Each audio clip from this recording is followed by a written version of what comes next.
নিঃসন্দেহে পরিবেশ বান্ধব, তবে দূষণে হ্রাস টানতে গিয়ে সাধারণ মানুষের আখেরে ক্ষতি করছে কি ই-20 পেট্রোল। ইথানল মিশ্রিত পেট্রোল ব্যবহারে কমছে মাইলেজ, কমছে গাড়ির ইঞ্জিনের আয়ু, এমনটাই অভিযোগ। জানিয়ে বিতর্কের শেষ নেই। ঠিক কি কি সমস্যা হতে পারে ই-20 পেট্রোল ব্যবহারে, সমস্যার সমাধানই বাকি। কেটিভি বাংলায় এক্সক্লুসিভ পার্থ প্রতিম বিশ্বাস।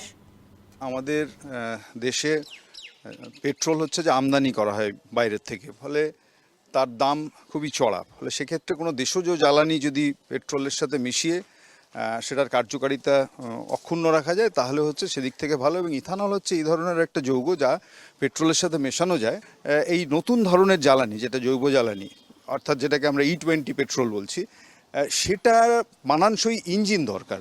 অর্থাৎ গাড়ি পুরনো আর জ্বালানি নতুন এই যদি হয় তাহলে কিন্তু এরা কম্প্যাটেবল হয় না, একটা আর একটার সাথে কি বলবো মিট করে না। রোড ট্রান্সপোর্টেশনের ক্ষেত্রে মাইলেজ একটা বড় ইম্পর্টেন্ট ইস্যু। সেখানে যদি এই বিকল্প জৈব জ্বালানি সেটা ব্যবহার করতে গিয়ে মাইলেজ কমে যায় তাহলে সকলের প্রাথমিক মাথা ব্যথার জায়গা যে পর্তায় পোষাবে কিনা গোটা জিনিসটা। সেকেন্ড পার্ট হচ্ছে আমার গাড়ির আয়ু।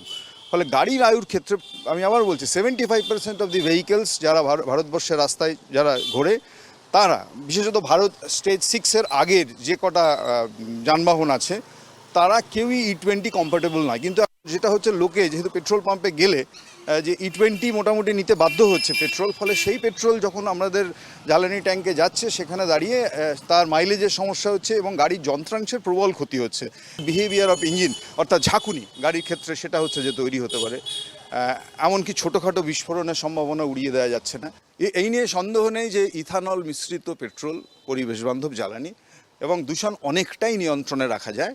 ফলে দূষণের মাপকাঠিতে হচ্ছে যে ইথানল মিশ্রিত পেট্রোল ডেফিনেটলি পাস করবে।